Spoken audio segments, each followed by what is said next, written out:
Boom! According to that, I am live. Welcome. My name is Yuko Simon. This is Tokyo Tonight. It's 10:30 p.m. Japan Standard Time. I'm back. Sorry for the break last week. I just needed a week off. I wasn't sick or anything actually. Just a little bit tired and stressed out. And sometimes, it happens every now and then. So it wasn't a good time to do a show, but I am back and better at the moment. So yeah, it's been a quiet 2 weeks. There haven't been a lot of topics to talk about, but yeah, I've got a few things to talk about. It's always good to hear what everyone wants to talk about and so on and follow in the comments. Great to see so many people already rocking in. Looks like we've got Quint Ranked. Aaron, wonderful moderator, already in here. Great to see you. Indeed, bada boom. You're welcome back, Simon. Hope you got your Korean barbecue. Oh, that's a thing. I should explain what happened with that. Um, I never talk about current work. I talk about previous work and so on, but I have a policy about not talking about current job, and that was a work trip. But the long and short is, without going to the specifics of what I do right now, um, yeah, I was supposed to go over to Korea for a meeting, and I had asked, "Can we do it remotely, please?" And yeah, and it was actually I think I can elaborate a little bit. It was to meet with regulators over there. So I had to go and explain something, go teach them some stuff, and I was all set up and ready to go. I'm quite looking forward to it. Actually, it was going to be nice to see my friends over there. But yeah, and to go over to Korea was not unlike coming to Japan at the moment, where you need to get not only proof of vaccination, but you need a COVID test within 72 hours of going to Korea, as well as one to come back to Japan, which I had to arrange when I was in Korea. And I did all of that. I actually got the test. I got tested just before I was due to fly out and tested negative. So that was good. I extended my stay in Korea because I needed to get the test to return back and I needed the time to do that. So I was all set to go. And the day before I leave, the regulator there says, "You know what? We changed our minds." First of all, they said they don't want a remote meeting. They will only meet in person. So I went to all that trouble and I set up the hotel, the flights, the tests, everything. I even got the test. And then the day before, they said, "You know what? No, we don't want to meet you," which is fine. Which is fine. I mean, the idea of not wanting to meet to be, educated on something they're asking to be educated about is a bit silly to me, but that's fine. So yeah, I ended up not going. Got cancelled at the last moment. I did get a test proving that I wasn't, that I didn't have COVID. Part of the result of that was, you're right. I was supposed to be staying in a business hotel for a week when I got back. That's not required. That was the family asked for that. But yeah, I ended up not going, so I was a bit let down. There is another trip coming up actually. Anyone who's in Singapore. Um, uh, this will be, it looks like now Singapore will be my first work trip. I'm going down there in the week of the 20th of June. Not likely to have that much free time, and honestly, not really doing a lot of social stuff there. I'm still just trying to get there and back without getting sick is pretty much the goal at the moment. But that said, if anyone's in Singapore and would maybe like to socially distance meet up in Singapore on the week of the 20th, I'll be able to do that.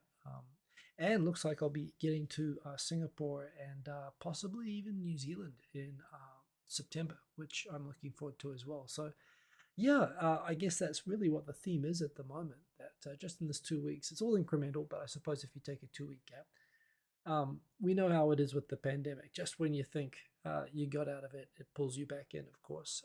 But there has been a slow, steady improvement, and you can feel it's going back towards normalization.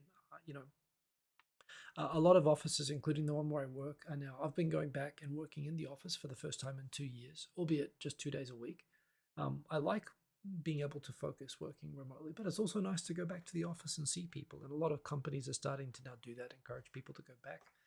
A lot of less sort of restrictions and so on. Hopefully, it will last. But yeah, that's all part of that good stuff. So no bulgogi. I was looking forward to the bulgogi. My friends were looking forward to taking me out for bulgogi, but it didn't happen. That is a shame, but it will happen sooner or later anyway. It's going to be part of my role that I'll have to get over there every now and then. Anyway, continuing on. Yeah, tech squirrels with capes indeed. Ada Void, excellent to see you. Ian Macaulay, great to have you in the chat. Thanks for joining. We've got Cobras Tenshi, great to see as always. Last week was hella busy for Aaron. Well, that's good news for you. I hope. I assume that's a good kind of busy. Andrew Moboy multitasking there, watching the French Open final with Rafa. Nice, nice. And the Queen's Jubilee pageant in the background. Yeah, maybe part of it's being in a non-Commonwealth country for 23 years, but yeah, it seems increasingly silly to me. I mean, it's basically celebrating, a constitutional pot plant. I mean, you could substitute it for anything. Yes, she seems like a lovely lady and she's done a good job and good excuse for a party, but it does just shine a light on the fact that it's all a bit silly. I mean, good for England and whatever, but no, I'm glad that you're enjoying the Jubilee pageant. Frankly, it just makes me want to avoid the BBC until it's over. But that's just me. Setsuna, great to see you early for once. Well, great to have you with us, Setsuna. PB, great to see you. Yeah, Andrea Morboy, at least the week off gave me time to organize my butter stocks. It did indeed. Yeah, yeah. And it was actually I've been running pretty regularly lately, and I've actually gotten really fit. And I've gotten my weight and my fitness, and even my waist, which is like the hardest thing to get, and it's like 1 millimeter at a time at the moment. But I've almost got to the point where I want to go get my Japanese health checkup now, because it may be for the very first time since like 1999 that I may be able to actually pass. Japan is harsh. I mean, seriously, I've just been like gamifying my fitness and trying to get my weight like exactly right and not too low. Just getting it like to what they say you're supposed to be as normal. 2 years, and I'm almost there at the moment. It is great with summer at the moment. Or with it not quite being summer, it's been lovely weather, but it's just before rainy season and just before the real horrible summer. So yeah, yeah. So I've been running and even restarted kickboxing the other day when I was going back into the office. It's on the way home, and yeah, that was actually really good as well. I mean, it's all it's a substitute, I suppose. People talk about how midlife crisis people get into exercise, and that could very well be part of it. It's great. I mean, I'm seriously like fitter than I've been in 20 years, and it's cheaper than buying. I've heard they say you buy a Tesla now. Yeah, I'd like to buy a Tesla. I feel that urge, but I'm not doing it. I live in Tokyo. There's no need. So instead, I do kickboxing and run, and it's been good. But yeah, yeah. So I've been organizing myself in those ways. Alien Tech Squirrels, indeed, I wonder. Iraq 299, great to see you. Good evening, the Tokyo Tonight crew. Yes, indeed, everybody. And good to have you in here, Iraq 299. PB, damn, I missed the second best Korea. Yep, I missed both of the Koreas. I mean, North Korea is doing its best to get attention at the moment. A mess indeed. Too bad, Ari the bulgogi and the bibimbap. Actually, yes, it was a shame. And you know what I really like? I mean, I like Korean food, the basic elements of Korean food, the sweet chili paste and stuff that they have, that the gochujang that they put into everything. Like seriously, just that and stir fry veggies to me is nice. And in New Zealand, there's a large number of immigrant Koreans, and I had Japanese friends. I think one of them who took me out like to lunch to these places, I think was Korean ancestry. Um, and yeah, yeah, just the home cooked. I mean, of course, bulgogi and bibimbap and stuff is great, but I just like the pork pokum, just the stir fry meat and veg with gochujang stirred, and just even that just was awesome. So yeah, yeah, I'll get over there. But yes, Lieutenant Shinta asks, "What is a BBC?" Don't Google that. Don't, or just put in bbc.co.uk and not any other sort of URL, and you'll be safe. Erin gained 8 pounds after 6 weeks working and sold the food was too delicious. Yes, indeed, I could see that. I could see the danger. Quentin Rankin, what percentage of men your age pass? Probably. Well, you know what, Japanese dudes they can pass the health test, but if you're just eating natto and udon every day like my old boss used to, you'll pass. But I have to find other ways to do it. But yeah, I'm doing okay. Soul Food can indeed do that. Yoni, great to have you in here, Yoni. Oh, great. First time watching from Tokyo. Oh, you've arrived. Well, welcome from Finland, right? Excellent to have you in here, Yoni, and very glad that you can be joining live from inside Tokyo. That's awesome. Yeah, beginning of monsoon season. Oh, here's a problem. I'm following the conversations, which I'm not tagged in, so I won't get too stuck into that. But yeah, yeah, we haven't had rainy season start in Tokyo yet, but it's going to start soon. And yeah, before I dive in, like I've seriously only got like 4 or 5 topics to talk about tonight. So one, I'm definitely open to just requests or anything that anyone would particularly like to hear about. In terms of, I must say I've been enjoying some things. Actually, come think of it, Disney Plus, Netflix, and Amazon at the moment. I don't have Hulu or other ones. There's probably shows on each now that I would like, but I just pay for those three. Better Call Saul, the mid-season finale of the final season. Yeah, no spoilers, but I love, you know how much I love Better Call Saul. And that was, we're basically finding out how the characters that are not in Breaking Bad are disappearing now, and there's not much time left. And yeah, we're finding that out. Also, Disney Plus, I watched the new Obi-Wan series or the episodes that are available. It's good, but you know what? I think I enjoy the Star Wars reboots when they go into new character territory more than rehashing old characters. With apologies to McGregor, the Mandalorian was the best season, right? And every time they're brave enough to like walk away from that, Boba Fett was honestly a letdown. It was okay, but and the best part of Boba Fett were the new characters. Best part of Obi-Wan is the third sister Inquisitor, frankly. In spite of all the hate that so apparently the actress behind it is getting on the internet, she's the best thing about the series. Um, it's the new characters. It's always the new characters. I hope they get brave about that. The thing on Amazon that I started watching was The Boys, season 3. I'm not into gore and I'm not into horror or anything like that, but The Boys is, I mean, it's funny. The I mean, from the very first scene, they're obviously trying to one up themselves for gore and shock. And they succeeded. They did achieve new levels of that. But yeah, I actually just love the whole thing around The Boys, not just the series itself, which is good.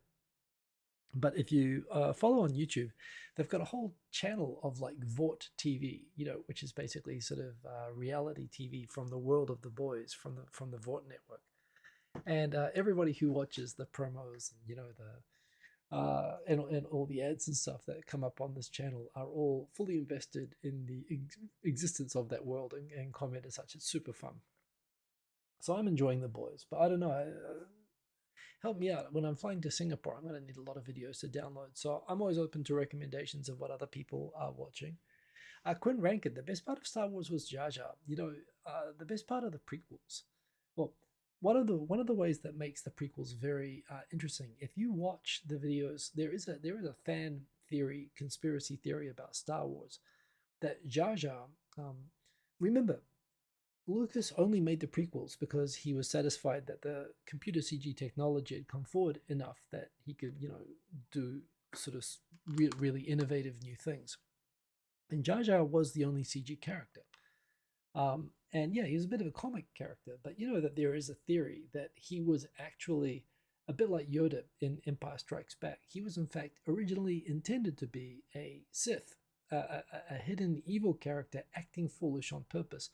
And there are great videos analyzing Jar Jar, particularly in Phantom Menace, and scenes of him where you can see he's kind of acting clumsy on purpose. And there's a few like brief shots where you can sort of see little things that sort of show, oh, maybe he's self-aware. So there was this idea of Darth Jar Jar, which actually to me is awesome. And it's a shame that they didn't have the courage to follow through on that. But remember, he is the final senator that voted to make the emperor the emperor. So Jar Jar, don't be ragging on Jar Jar. I think Jar Jar is actually much deeper than people realize. Henry Mobley has been watching Teacher Mike in Shanghai and his family's mess with quarantine center and no idea. I don't know what you mean by that. They also managed to accidentally delete his wife's records the day he was meant to leave. I don't know who Teacher Mike in Shanghai is, and that sounds awful. Oh, but okay, so he's dealing with the Shanghai lockdown. Hey, Juan Johnson, by the way, great to see you. Yeah. I hope he got out. I mean, what a mess that whole thing was. Again, scary place. But yeah, believe in yourself. Excellent to see you, Andrea Mulboy. If Downtown Abbey movie, as well as Belfast movie a few years ago. Belfast is really good. Okay, I haven't heard of that. I'll check that out. Aaron is asking, has anyone seen Stranger Things? You know what? I haven't watched it. I did watch the first three seasons, and I'm a little bit like, I get it. Okay, they're going for the 1980s nostalgia thing. I was around in the 80s, and it should appeal to me, but I feel like it's just a little bit too much, and I don't know. I'm having trouble getting into the idea of watching it. I'll probably, you know what? Maybe that's what I'll watch on the way to Singapore. It's probably going to be good. I know Netflix is like the flagship show that they're using, so I'll watch it, but I'm having trouble getting excited about it the same way that I'm getting excited about Better Call Saul or Ozark or, or The Boys or something like that. You know, that's just me. Dan H, great to see Dan H as always. Why is Japan companies so pro crypto and NFT at the moment? The government even announced protection. I saw that protection for investors in stablecoins like Mitsubishi UFJ and other Japanese finance companies. Well, remember, I mean, Japan slightly checkered history with big with cryptocurrency, of course. The Mount Gox exchange. Whoops. The Mount Gox exchange that was in Japan. I know lots of people who have treat it like investment. And this is the thing about Japan. In spite of the appearance of Japan being very bureaucratic uh, and slow to innovate, it's also very liberal, like liberal in the old-fashioned sense, in the in the UK English sense of the government just letting markets do what they want to do and not intervening, particularly in financial markets, actually, in many ways. And so, yeah, the crypto is not crypto sort of being everywhere is not an old thing. And yeah, the government sort of has been looking, but they've let the investment banks and the regular banks go about it. I sort of get the idea. Well, I'm not deep on crypto at all. I've seen a couple of videos about the collapse of Terra, and which was a Canadian stable coin that was pegged to the US dollar, but was basically a big scam. And the whole thing fell apart. And and basically they were using the label stablecoin being that its value was pegged to a fixed currency, so it couldn't go wildly up and down like Bitcoin, for example, does. But it was all sort of false, and it was all set up, under false pretenses. And I think that the Japanese government is thinking that yeah, they're encouraging banks to set up those kind of equivalent stable. Maybe it's a preferred method, and they're worried about a repeat of Terra. So I saw that. I saw that. First of all, I was thinking, are they going to actually protect coins themselves from collapsing? And then I realized, oh, that's not the case. They're actually setting up standards to make sure that a kind of a fake stable coin like Terra wouldn't be certified as a stable coin. Honestly, and, and like the videos, I think I saw a good cold fusion video covering this. People like me who feel like, oh, they want to get into crypto, but they're a little bit scared of crypto, and stablecoin sounds safer. So those were the people who got ripped off in Terra, and I think that's what the Japanese government is thinking about protecting. But interesting about that, the NFTs, I don't know that they're even necessarily going off. To me, it just, I mean, again, NFTs seem to me just to be like a money laundering scheme. I mean, like crypto is as well, I suppose, but NFTs are just so flagrantly across. They're not even the old tulip market. They're purely, and the number of delusional people who have different ideas. They think that if they own an NFT, they think that they own all the intellectual property rights in the object, and other things. Yeah. I haven't noticed NFTs being that like big in Japan, in terms of as anything other than a curiosity. But certainly, yeah, the crypto thing's been is not new, but it is interesting that the government's letting it run the way that it is. Anyway, they're at least trusting the big banks, and I think it's because the big banks are getting into it that they're letting them run with it. Scanning through the comments, we've got lots of people. LT Lieutenant Shinta, as I said, yes, I have just started to watch Obi-Wan. I also cannot wait for Better Call Saul to return. Yeah, I think that they're awesome. Can't stay long today. Well, that's a shame, but good to have you in here. Shubas is here. Thank heavens. Glad that you made it. Hope you're having some nice Panamanian coffee there and enjoying the start of the morning. Quint Rankin, do banks in Japan use Roman and Greek architecture to appear more substantial? Good question. I'm just trying to think. In the headquarters in Tokyo, Mitsubishi UFJ and Mizuho no, but Sumitomo Mitsui in Osaka, I think I walked by their headquarters once, and I think they did do that down there. So possible, yeah. Aaron asked, what is the weirdest food I've ever eaten? Hiko-Simon and all. Weirdest food. I'm not really a weird food type of person. I think I became more adventurous when I came to Japan, eating foods I wouldn't have eaten before, and I used to really not be very adventurous. Like to me, in the day, like uni was like super adventurous. Now, of course, it's not adventurous at all. I will have anything if there's like a pasta, with uni on it on the menu. I'm going straight for that. So by that measure, I don't know what you really call weird anymore. I mean, I've eaten like fresh caught fish, like done up as sashimi, but not like live or ikizukuri. I mean, I suppose still twitching, but that's probably the closest. Although again, that doesn't really feel weird to me. That just feels like extra fresh sashimi, and that's not something you do very often anyway. That's like years ago. Um, I've eaten, I suppose. I mean, from a living in Japan perspective, maybe the weirdest food I've eaten has been rabbit or I remember rabbit. We went out hunting, and I didn't shoot a rabbit. I didn't get one, but Dad did, I think, and we had it at home, and it tasted awful. And I decided, okay, I'm done with rabbit hunting because it tastes terrible.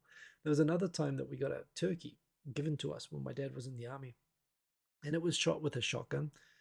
And I don't know how many times they shot that turkey with the shotgun, but there were like 3 or 4 pellets at every bite. It really wasn't enjoyable to eat. Um, Never eat a turkey that's been shot 50 times with a shotgun. Um, that's stuff you wouldn't get. That's stuff you wouldn't get in Japan. You get rabbit in Japan, maybe in rural parts of Japan, but that's about as weird as I've gotten. Going down, I think we're catching up. Kerberos Tenchi had alligator. I've had alligator pizza. I mean, again, I don't really think that's super weird. It's just a form of meat. You can get it in tins. I've had alligator. I've had kangaroo as well. But yeah. Um, Okay, let's dive into the topics. And as always, I'm open to comments. Just do what everyone else is doing. As you can see, you don't even have to at mark Kiko Simon. Just write my name. It flashes orange up on the screen. The first one is actually from just over a week ago now. So it's what I would have talked about last week. There was an exchange in Parliament that irritated me a little bit. So if you followed the news, there've been, I've been talking about how the government press secretary's been sort of going up saying, you can sort of tell there's been a problem with things like investment firms like Elliott have packed up and left Japan. Oh, I helped set up Elliott in Japan, by the way. I actually set up their corporate entity in Japan. So yeah, but they left. So that shows you. It kind of feels like your kid's grown up, but yeah, there have been investment firms packing up and leaving, and part of it's just that Japan is just continuing to decline, but also Japan's just making it difficult to be here, especially for the types of people that want to easily be able to come in and out and bring their money in and out. And the Japanese government says that it wants foreign investment, but it does a lot of things, to discourage that at the same time. In fact, there was a problem that right when I started practicing law in a law firm in Japan, the company law changed, for example, and the company law in Japan changed to outlaw companies registered in Japan from being incorporated in British Virgin Islands or Cayman Islands or other sort of tax havens. And it was a crackdown on Japanese companies that were increasingly like Japanese investment firms and tech funds that were setting up in those sorts of places. The problem being, of course, most investment funds anywhere in Asia, but particularly in Hong Kong or places like that whose purpose is funneling money from rich people in Western countries into Asian countries, they're all incorporated in the Caymans. And so this is a perfect example of the final topic I've got about laws that get ignored in Japan. It was an example of where you go to a law firm for advice, and we asked them, so we went to the corporate law office and we the company office, and we asked them, so are you intentionally prohibiting, are you banning Cayman Islands, like even if there are like big investment funds that are marching into Japan with lots of money, are you banning them from Japan, from coming into Japan? And the company's office says, no, no, no, we want them to come. This is just for Japanese people. And we said, oh, that's great. Are you going to publish, information clarifying that this is just for Japanese companies, not for foreign companies, so that the foreign companies that want to come to Japan and bring lots of money to invest in Japan that happen to be incorporated in Cayman, will you please publish that? Because, they might not want to come here otherwise. And the company office was like, yeah, nah, you can just tell them it's okay. Uh, Trust us, we're not going to do anything. And this is the thing. do you trust the Japanese government, especially when you know that the bureaucrats change their post every 2 or 3 years? So even if Bozo at the moment says that it's okay, you don't know that the next bureaucrat is going to come in and say, "Yep, all those foreign companies are banned." But this is a kind of the thing. It was the case with tourism before Japan really focused on promoting tourism, that it was known to exist, but just nobody really cared about it enough. It was in Japan, financing is all done domestically. It's all done through Japanese banks and institutions. And while the government, on the one hand, wants to become an internationally attractive investment destination, it doesn't want to go through the trouble of doing anything to actually make itself, accommodating. And the point of all this is that, yeah, there are a lot of companies when you have the lockdown and the travel and everything. A lot of people are leaving, and I think a lot of the statements that Japan needs to get used to, the idea that masks should not be mandatory in all situations, comes back to the government realizing that when they reopen Japan, Japan is now out of step with the whole developed world, that where the rest of the world really is starting to demask and trying to go back to normal. Japan is holding on the longest. And I feel that whenever I go out here, the only people I've seen actually in my neighborhood not wearing masks in the last couple of days are annoyingly, the Japanese people who are drinking something while walking, like having a coffee or something like that, or they're foreigners. And I hate it. I'm like, dude, don't let the team down. They'll think we're all scumbags who don't follow the rules. But this is the gist of this exchange. But you can tell that the Japanese government is probably worried about how Japan's going to look if people are going to be giving the evil eye to foreign tourists and foreigners returning to Japan, because they're not following the unwritten rules that you're supposed to be, the social conventions. And it is now a social convention in Tokyo. It is still 100% masks, even if there's hardly any cases here anymore. Yeah, it's just become like a norm with no specific rule that you can follow. So there was this exchange in Parliament. Now we finally come to the article that I've got up on the screen. I'm taking my time because I don't have many articles, where a member, the opposition never fails to disappoint. Like on every issue that they stand up and open their mouths, they're always disappointing. You'd hope that the opposition, the main opposition party to the LDP, the Constitutional Democrats Party, would be a little bit liberal-minded, a little bit, hey, shouldn't we be more diverse and more cool to everybody, and everything. They get up in Parliament looking to score some points against the Prime Minister, saying, as the Prime Minister was announcing we're reopening the country to tourists, the member of the opposition party got up and said, people are going to be pretty freaked out if we have foreigners in here and, they don't follow all the rules here that we expect, like they're not wearing masks, for example. If they're just going to be noisy and running around everywhere not wearing masks, which you could say is applying a stereotype that particularly visible foreigners that, like Europeans, Asia, the majority of remember tourists are Asian. They don't stand out very much. But the visible ones are particularly people that people from Western countries tend to stand out the most, and honestly, they tend to behave noticeably badly in terms of these things. So they said, how do we know that they're going to follow the rules? And Kishida said, well, this is why we're having these North Korean style escorted tours into Japan, so that people will be watching them, and we'll make sure people will be accountable. The companies that bring them in and the tour companies will be accountable for making sure they follow the rules, like wearing masks. To which, one, you've got the opposition trying to, exploit fear of foreigners and stereotypes that foreigners don't follow the rules, which unfortunately in my neighborhood are being borne out by the people who are not tourists but live here, but think that they're not going to be sheeple and follow everybody's rules, and as a result make us all look bad. But at the same time, the Prime Minister's sort of, rather than saying that, no, you shouldn't be singling out, foreigners for treatment, the rules should be the same for everybody. And not only that, but also pointing out our government is now changing the tide, and we're getting scientific advice that it's not necessary to wear, masks all the time. And so long as people are following the stated rules, that's okay.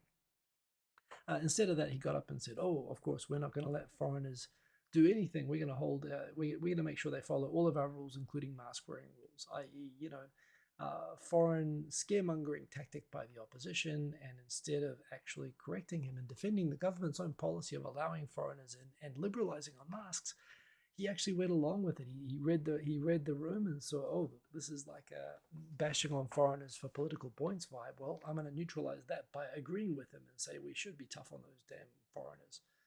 So that was disappointing all around, really. And that's what Kishida is. That was on brand for him. He doesn't really have any policy, you know, as most LDP prime ministers don't. But he genuinely is thinner. Suga was a terrible communicator and a technocrat, but he actually had policies and ideas, and even good ideas and good policies. It was just he was affirmatively anti-charismatic, and he hated communicating, and he hated the media, and he hated having to explain himself. Kishida's like the opposite. He's telegenic, he dresses well, he speaks confidently, he looks good, he's like a PR person without a script. It's like he needs a director to be feeding him lines of what to say. So he just reads the room and tries to say the most diplomatic, neutral thing. And, you know, he's an ex-foreign minister. But it's disappointing when they sort of read the room, even when the room is racist, and go along with it. But that's what he did in this case. If you want any indication that Kishida has no real ideas or plans, look at the promised definition of new capitalism that he's going to stand for, which is not new capitalism. It's just the LDP being the LDP, proclaiming that they're capitalists, but really being old-fashioned socialist, like every LDP administration of all time has been. And that's all that it is. They're just going to ensure social stability and harmony and equality. In terms of you know, like wage equality and rural versus urban. That's the way that the LDP's always been. That's not new capitalism. That's exactly, maybe he's signaling a little bit of an ease back from Abenomics a little bit, but not even that. Honestly, he hasn't done anything. So yeah, disappointing in terms of mask rules. There are no mask rules, and what rules there are, which are based on norms, the government's trying to change, and Tokyo is pushing back against it. But there you go. So disappointing, but I guess it's what you would expect. Into the comments. Yeah, Kobaras Tenshi, Japanese PM, foreigners need to follow mask rules. Also the PM, no more masks needed for Japanese. Curse you foreigners for not understanding mask rules. Well, it's almost like that, you know, following the rules that don't exist. Andrew Moboy, am I going to come to Australia when I head to New Zealand as well? Well, the problem is that I would be going, so I'll be going to Singapore in September, and actually, yeah, my grandmother who passed away just short of 100 years, she did very, very well last year, but we couldn't have a memorial because New Zealand was totally locked down at the time. So now it's a year, it's coming up on a year since that, and there's going to be a memorial service. She had a good innings, so you know, it wasn't so much of a shock or anything like that, but it is something that if I can get down there for the service, I want to do that. And also my dad, I haven't been to New Zealand since my dad moved back, so I haven't seen their house down there. So if I get down there, I'd be wanting to go to Kerikeri in the far north and Christchurch. And then I've got to get to Singapore for a meeting, so there wouldn't really be enough time to get to Australia for that trip, unfortunately. I don't think I could cram in 3 stops. There will be 3 stops, 2 within New Zealand, so it'll be a little bit busy. You know, things going well. I'm hoping we'll get back to Australia maybe end of the year, but we'll see. But yeah, it'll be my first time in New Zealand. I hardly ever get back to. I'm wearing a New Zealand, the Auckland rugby practice jersey at the moment, but I never get down there. So unfortunately, probably not Australia this time. But hopefully we'll get down to New Zealand again if things work out, which I'm hoping for. One Johnson, if mask rules relax, might people be encouraged to return to the office? Well, that's actually what's happening right now. In my own personal case, a lot of companies I know from like June have started like basically resuming, encouraging companies that were going remote are encouraging people to come back to the office, including where I am. So yeah, you can see all of those things. And I think the government is also mindful of it'll be really hard for people to be told that they have to go back to the office during the summer in Tokyo if they have to wear masks all day. And I think that's part of the other thing that people realize is they've got to let people ease up. Although honestly speaking, the most miserable part of the summer in Tokyo and going to work is being on the Yamanote line or being on crowded trains. And those are hot and sweaty and horrible, but those are the places where, yeah, you want to like triple mask on those trains. You know, you can sort of feel the germs. So that's still going to be unpleasant, that part of it. And I've got like an hour-long commute. Um, so that's going to be unavoidable, but I do think that yeah, when you're walking around outside and so on, hopefully that'll be something people can do. By the way, I saw Black Tengu in there. Great to see you, Black Tengu. Welcome to the chat. Um, I don't know if Koizumi, he probably, I mean, I think he was naturally curly, but he also permed it. I don't know. The guy had hair. Good for him. So yeah, speaking of resumes to normal, everyone remembers, of course, the go-to travel subsidies to stimulate, people to go out and eat and travel. And Tokyo's just announced that they are going to resume doing this within Tokyo, just basically to reboot use of hotels and travel infrastructure. And yeah, this is good. Honestly, I think, I mean, while everyone was a bit alarmed when it came out the first time, when clearly the pandemic was not ending and they were acting like it was and it was going to make it worse. And maybe this will make it worse again, but it's been 2.5 years. So yeah, I'm all for this time and I'm going to take full advantage of it. You know, um, yeah, it'll be nice to actually get around and see people and do things once again. It's been like being in prison for 2.5 years. Not as bad as Shanghai, but it's been better. It's been voluntarily. It's worse in a way. At least in Shanghai, it's someone else doing it to. Here, you've kind of gotten everybody to do it to themselves. But yeah. In terms of cheaper hotel accommodation to take short trips, and I'm sure it'll extend to things like restaurants and stuff as well. That'll be awesome for Tokyo. So yeah, they are going to. Okay, so you have to have proof of having 3 vaccine shots, which I've got, or a negative vaccine test. But the Motto Tokyo campaign, mottotokyo.jp, looking forward to that. And a lot of people are starting to rock into Japan as well as tourists. I mean, hopefully this will help to get things started. Also, just in terms of how numbers are doing in Tokyo, where like basically you can see it going down. We're now, it is funny, we are now getting down to the level that Tokyo was, at the peak of the previous worst wave. Yeah, it feels like it's almost gone. But that said, I mean, the numbers right now are higher in New Zealand. I think New Zealand is more diligent about testing than Tokyo, but the numbers are substantially higher in New Zealand right now than they are in Tokyo. And New Zealand has a population of like 1/6 the size of Greater Tokyo. So, you know, um, things are not so bad. But of course, you also look at that graph and you can see that there is, they're pretty evenly spaced, 3 monthly spaced waves.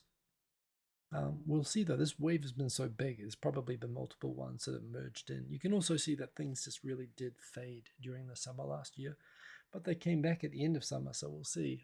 There could still be new variants and whatnot, but yeah, Tokyo's on a good trend at the moment. And you can see declining week over week pretty steadily, although still definitely there. And remember that, not over the top with testing either. So yeah. Cobra Tenshi, for June, July, August, Germany has a commuter ticket for €9 a month. Even though you absolutely hate the Deutsche Bahn, you'll use it to save money. Fuel is still expensive. Yeah, good for Germany. One Johnson, do I think company practices like telework will return to the 2019 days a year or two from now? No lessons learned. Yeah, it's kind of funny. Well, I mean, a lot of companies decided after a year of trying fake telework or pretend telework that they didn't like it and stopped doing it. That was one of the big news stories. Um, that said, where I am, where we started doing it, there are some companies that went extreme and went all telework. And, it makes sense for some companies that you save rent, you save office space, overhead. Um, I personally do miss working with other people around, although at the same time, I enjoy running during lunchtime and being able to shower and change at home right after. Um, you know, I, I've got also the fact that I spend 2 hours a day on a train, uh, and that's time I can spend, basically that's time basically I spend working. That getting on the train at 8 o'clock and arriving at the office at 9. I just start working at 8 now. It's probably not good, but it's now my whole work routine is based around that. So I think there are positives. I think half and half split is good where I am. Is that typical? I suspect not. I think a lot of companies, basically, Japan is still technologically so backward that very few companies could really do the telework thing properly.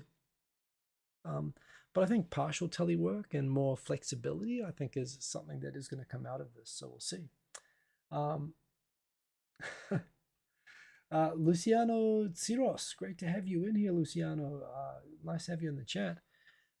Continuing on with the topics, there's only one left. There's only one left. So, yeah, like I said, I don't have a lot going on at the moment.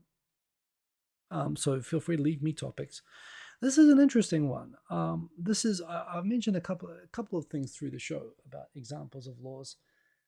Different sorts of Japan has tons of laws on the books that never get enforced. The big ones being, of course, gambling is illegal, but pachinko parlors are everywhere, not enforced. If you're bringing money into the country, sure you can be incorporated in the Caymans, even though that's illegal for Japanese companies, but the law doesn't distinguish. There's plenty of conventions and practices like this, but there's one which is interesting, which is that the criminal code in Japan um, does not expressly limit itself to Japanese territory. And this is something when in Japan, interesting, of course, that hemp and marijuana in Japan was made illegal by GHQ. Conspiracy theorists say in order to promote America being able to sell synthetic materials into Japan. World War II, most rope and materials, that sackcloth and so on, that were used in the war effort in Japan were all hemp based. It grows naturally wild in Japan, and in fact, the emperor himself, Showa, was a patron of the Japanese hemp industry, and actually promised that they would be protected as GHQ was putting restrictions on weed. However, as we've talked about many times on this show before, it was kind of amazing that when GHQ banned marijuana and severely restricted hemp, um, yeah, basically the country bought in. They came around very quickly that they took the enforcement of that even more seriously than in the country that instigated the restrictions in Japan. Um, and it's kind of funny. It went from being something that was not regulated and sort of just everywhere and kind of casual in Japan to being something that, marijuana in Japan is perceived by most people in society. It is of course available and people do use it, and there are people with different views on it, but the vast majority of Japanese people see it as like the hardest, most evil drug there is, just being associated with it, as is the case with a lot of crimes.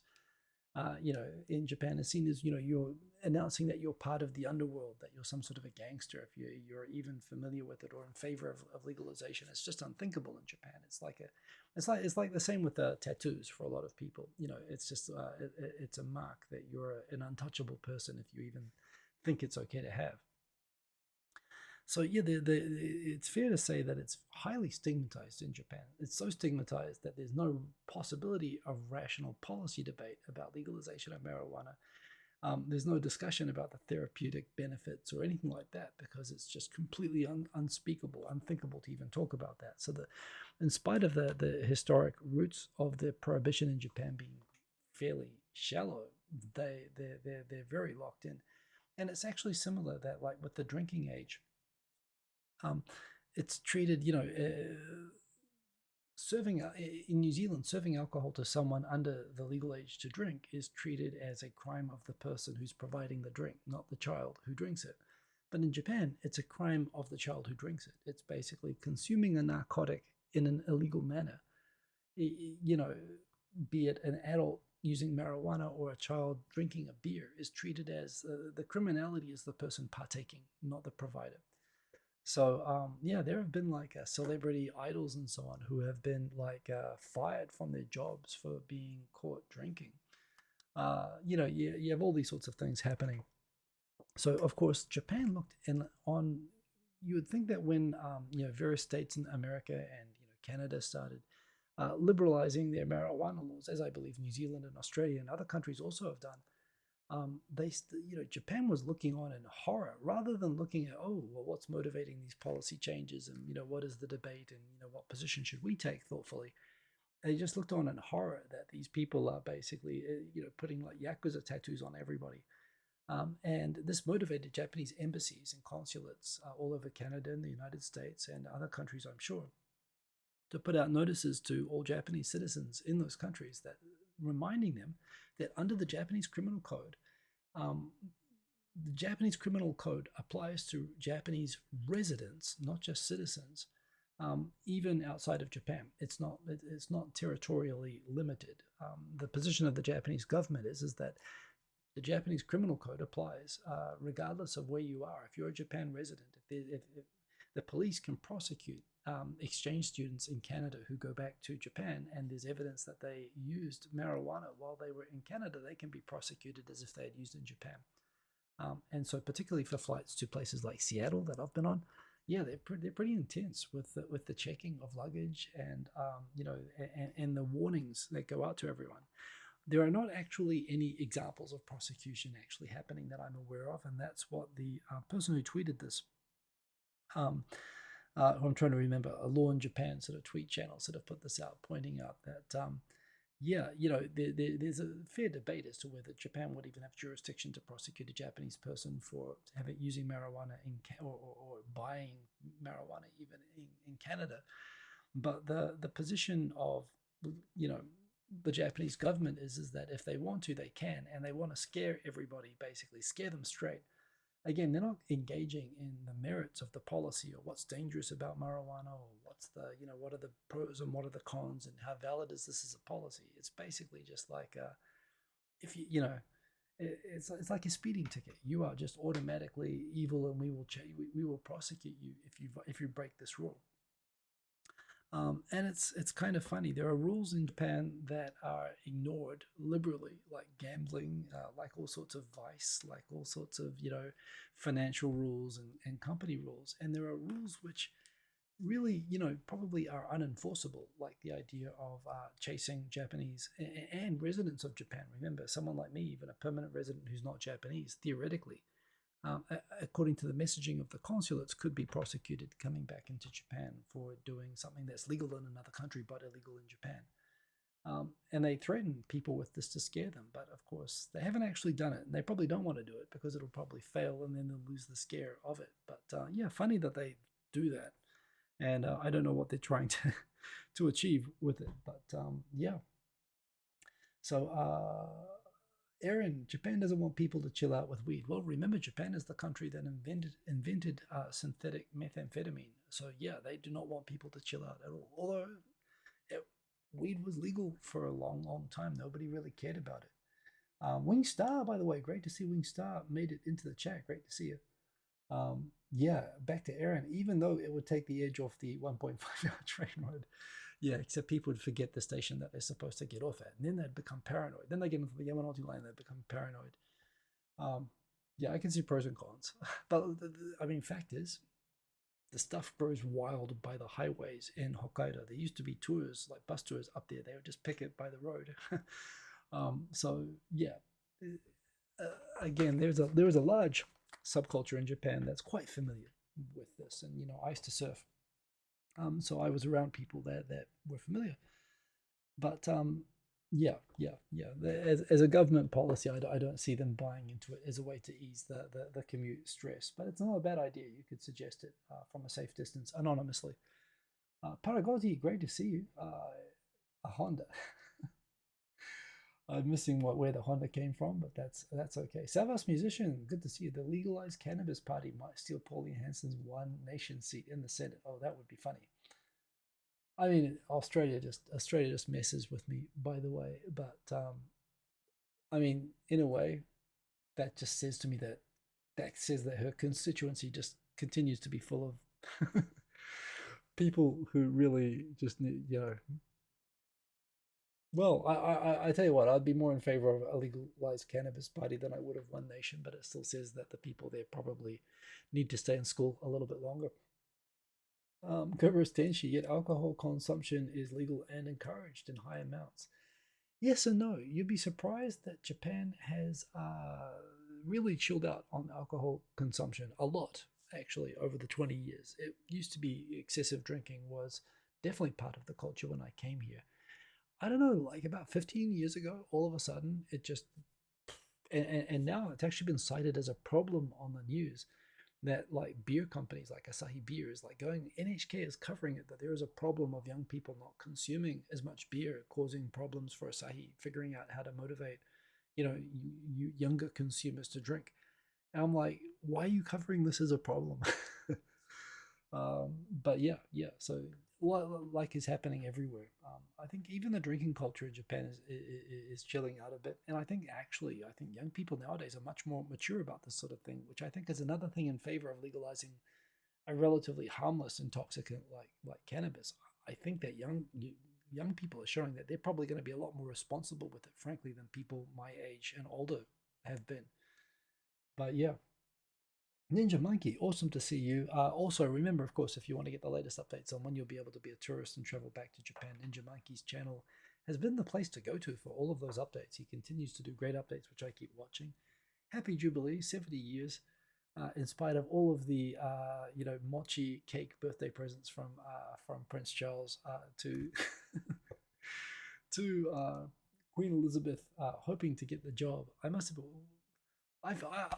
I do feel for Prince Charles a little bit. I mean, you've only got one job, which is basically just waiting there and sitting there and waiting for your parents to die, so that you can sit around and wave your hand and then wait. Have your children wait for you to die. And 70 years. I mean, you got the feels for Charles, but as I said in the beginning, I think separation from living in a Commonwealth country just makes the institution feel increasingly ridiculous. But hey, there's some very nice German people, German Scottish people. I don't know who are in charge. It's very nice, but I can't get into it. Cobra Stingy, a voice actor, got fired from his job voicing an anthropomorphic sake character because he said women shouldn't drink so much sake. Well, that's off brand, but there we go. There's surely a problem somewhere. I haven't heard about the comic sake character saying that women should take. I mean, was it because it was women, or because he was just discouraging alcohol consumption in general? But yeah, who knows? How much longer can the Queen hang in there? I'm pretty sure Prince Charles has lost all the bets he's taken on that. Yeah, I mean, look, she's one of the wealthiest people in the world still. Don't forget, and she doesn't need to pay for her own health care. And she's been taking care of her health and having her health taken care of for her for a very long time. I think she's going to go. I mean, the Queen Mother, I think she went for quite a long ways yet to go. So I think the Queen will be around for a while. Um, and yeah, you know, oh yeah, I have no opinion whatsoever about the Johnny Depp Amber Heard trial, other than everyone seems to be talking about it. They both won, they both lost. I feel like we all lost in a little bit just going through that whole thing. What a just a miserable, miserable, miserable thing, and the fact that people were getting all excited about it. How can you get excited about a mutual domestic abuse defamation case, like in any way? I mean, yes, it's morbidly interesting, and even I read some of the updates, but thank heavens that's over, and I hope we never go through something like that again. Although, we will. Cobra Stenchi, both kind of. He said, sake makes people, especially women, fat. Yeah, okay, well, now we have a third category of problems emerging. That Yes, yes. So the anthropomorphic sake character said that it makes women shouldn't drink it, not because they're women and women shouldn't drink, or because they're weaker or somehow less able to handle it. It's because it'll make them fat. Yeah, there's multiple layers of problems. That's hilarious. Wow, I have been watching the wrong news. Thank you for the update. I have nothing else seriously this week. Like I said, I needed the week to chill out, and I appreciate your patience for me on that. But yeah, I'm still around. I'm actually doing good. I do appreciate all of the support. I appreciate all the likes, by the way. 14 of them at the moment. This is pretty much all that I do it for. Again, I do feel a little bit self-conscious about, I don't take a week off very often. If I do, I think, oh, I'm going to lose momentum. Are people not going to show up anymore? um, which is still fine. Of course, you can all take breaks from me, just as, but there is a little bit of that there, but it's nice to come back. I really do enjoy seeing you all. Anime Samurai, great to see your user handle there. I enjoy just hanging out with all of you guys and just talking about what's been going on the last week. I have been really slammed with work, and I haven't been keeping up with the news as much, so I'll try to get back into it with the next week. I am taking good care of myself though. And I really thank you guys for letting me take a wee rest. I don't know what's going to happen when I go to Singapore. It'll be the same deal. I'll be in a hotel when I come back, so we'll figure out what's going to happen in terms of scheduling with the show. I must admit, I thought even last week, what if I just record a show during the week? I do enjoy the live part of it, though. That's the thing. So we'll play it by ear, but always good to see all of you here. I really do appreciate you keeping me company and letting me do this with you every week. I'll be back here next week. News about hemp. Hiko needing a week to chill out. Well, yes. If it was available to me, I wouldn't have chilling out problems. So, you know, and the fact that the Japanese government softly saying, wherever you go, we're going to track you down and find you. So there we go. Read into it as you will. But yeah, anyway, thank you for keeping me company. Stay safe, of course, wherever you are. Do not try not to get the Rona. I will continue trying to do that here. Remember, you can follow me on Twitter. I've been a bit quiet there lately, but I'll probably ramp it back up again this week. Yeah, stay safe and take it easy. I'll see you all next week. Same time, same place. Boom. Peace. Ending the stream over here. Oh, now that's interesting. Where's the end stream button? There should be an end stream button here. Error. Open widget.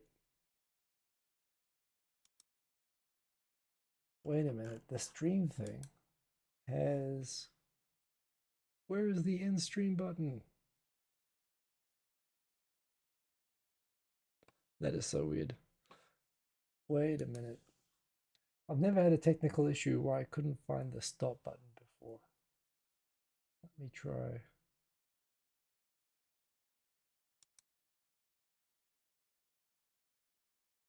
Wow. Okay. I don't know what's happening here. It says open widget. I don't want to do that.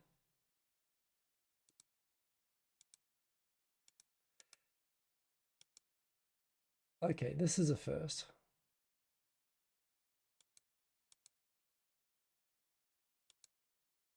How do I get the chat back? Well, now the chat's back. That is so strange.